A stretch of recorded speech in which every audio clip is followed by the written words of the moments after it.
В небольшом, но живописном городке под названием Орион жил полицейский по имени Алекс.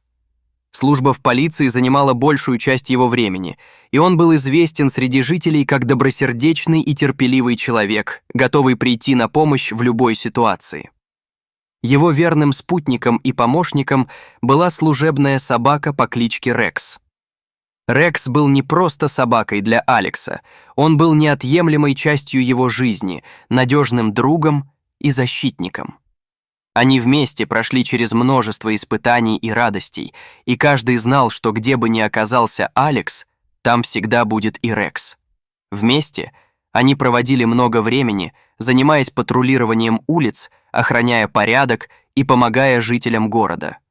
Но недавно Алекс стал замечать, что Рекс стал каким-то смущенным и безразличным. Его верный друг больше не бежал к двери, когда приходило время прогулки.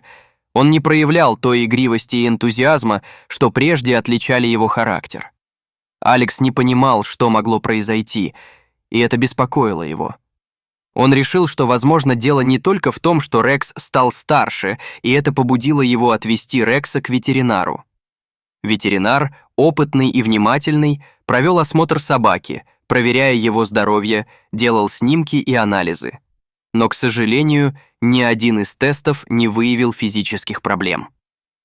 «Может, ему просто нужно больше внимания и активности», предположил врач, пребывая в легкой задумчивости.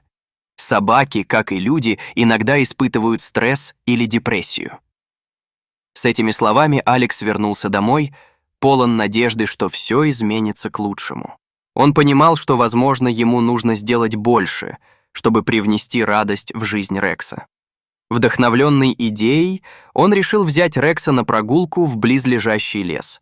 Свежий воздух и природа могли поднять настроение его четвероногому другу.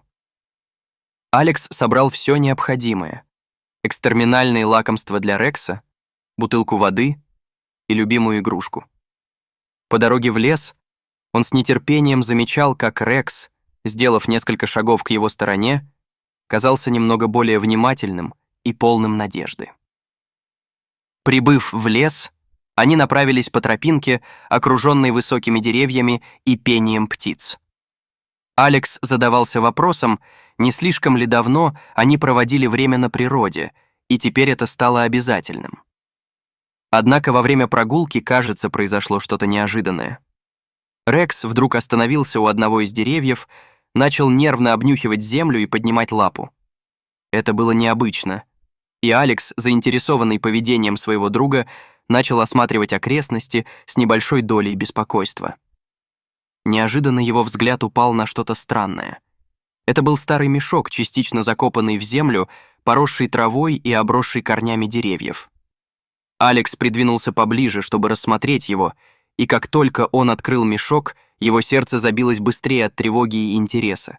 Внутри находились личные вещи — фотографии, документы и какие-то странные записки, которые сложили неподходящие образы в его голове. Он начал рассматривать эти предметы один за другим. Его кровь застывала от мыслей о пропавших людях, о которых говорили в новостях. Понимая важность этой находки, Алекс незамедлительно обратился за помощью к своему бывшему коллеге Максиму, который в свое время был детективом и имел большой опыт в расследованиях. Объяснив ситуацию, он быстро собрал Максим, и вскоре они встретились в лесу. Когда Максим увидел предметы, его лицо изменилось. Он начал просматривать фотографии и, повернув одну из них, увидел знакомое лицо. Это Лара Хопкинс!» — воскликнул он, его голос наполнился беспокойством. Лара Хопкинс была одной из пропавших без вести, о которой говорили в новостях. «Мы должны сообщить об этом», — сказал Алекс, ощущая, как его тревога нарастает. Вместе с Максимом они решили обратиться к их общей знакомой Анне, которая работала частным детективом. Анна была известна своим умом и проницательностью, и они оба доверяли ей. Она изучила находки, внимательно рассматривая каждую деталь, и подтвердила, что это может быть дело о похищении или, возможно, даже что-то гораздо хуже. Понимая всю серьезность ситуации, Алекс, Максим и Анна решили повторно посетить место находки, чтобы попытаться найти больше улик. Вернувшись в лес, они снова начали искать, продвигаясь вдоль тропы и внимательно осматривая окрестности. Вскоре у одного из старых деревьев они натолкнулись на металлический ящик, который был скрыт под корнями дерева. Это было что-то новое и неожиданное, и Алекс с Максимом осторожно открыли ящик. Они обнаружили еще больше личных вещей, а также дневник Лары Хопкинс. Когда Анна начала читать дневник, ее лицо побледнело. В этом дневнике она описывает свой страх перед преследователем, заметила она серьезным тоном. Также написано имя Эдварда Миллера, что вроде бы кажется знакомым.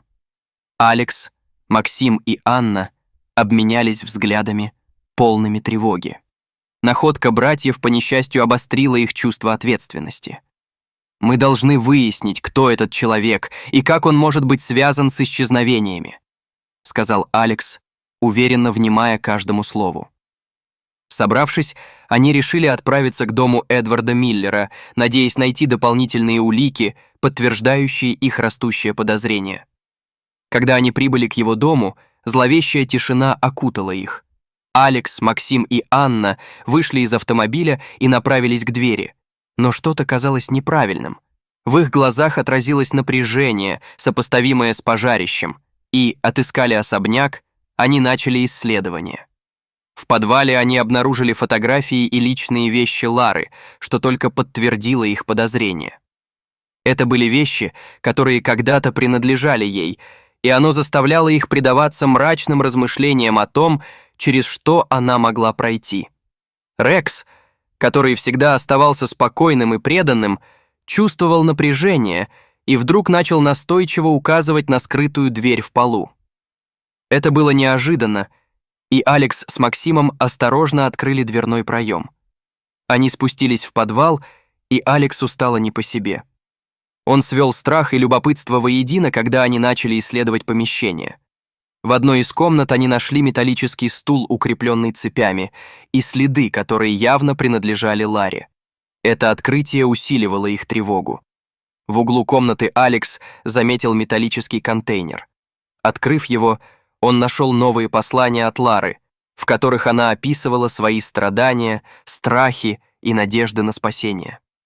Анна, глубоко взволнованная, поняла, что им нужно сообщить властям, несмотря на риск.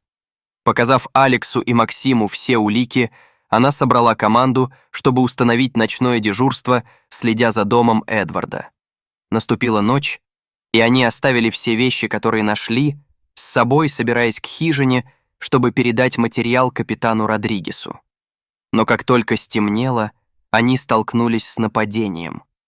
Внезапно из темноты выскочил незнакомец, и Майкл с Анной с трудом сумели укрыться в заброшенной хижине неподалеку, успев передать данные и улики капитану Родригесу, который был готов организовать оперативные планы и задержать Эдварда. «Подождите, я получил информацию, что Эдвард Миллер — главный подозреваемый в исчезновениях», — объяснил капитан. Внезапно Эдвард пытался проникнуть в дом, но его задержали полицейские, и вся операция прошла стремительно и эффективно. Алекс, Максим и Анна наблюдали снаружи, когда их усилия принесли плоды. Задержание Эдварда стало основой их расследования, и вскоре история Лары Хопкинс наконец подошла к своему завершению. Эдвард с трясущимися руками и взглядами, полными страха и злобы, был арестован, и все улики, которые собрали Алекс и его друзья, совпали с более широкими случаями расследований. Алекс, Максим и Анна почувствовали облегчение, зная, что они смогли помочь раскрыть тайну, которая долгое время оставалась неразгаданной, и, что более важно, спасти жизнь Лары. Они узнали, что она была найдена в ужасном состоянии, но ее спасение стало возможным благодаря их совместной работе и храбрости. Рекс, вернувшись к своему прежнему состоянию, радостно виляя хвостом, снова стал верным другом и защитником. Все они понимали, что теперь вместе могут справиться с любыми трудностями, которые когда-либо встретятся на их пути. После успешного завершения расследования Алекс и Рекс вновь вернулись к привычной жизни, но их связь стала глубже. Друзья могли гордиться своей работой и тем, что смогли изменить жизни людей к лучшему. Чтобы закончить вечер, они устроили небольшое празднование, на которое пригласили всех, кто помогал им в сложные времена, включая Анну, Максима и даже капитана Родригеса. «Дорогие друзья», — воскликнул Алекс, когда они сидели вокруг костра, «если вам понравилось это приключение, ставьте лайк и подписывайтесь на наш канал, чтобы узнать больше интересного о нашей работе и приключениях». Все засмеялись, и непередаваемая атмосфера дружбы и единства окутала их словно теплое одеяло, одновременно отмечая, что впереди их ждет множество новых вызовов и новых возможностей помочь тем, кому это необходимо.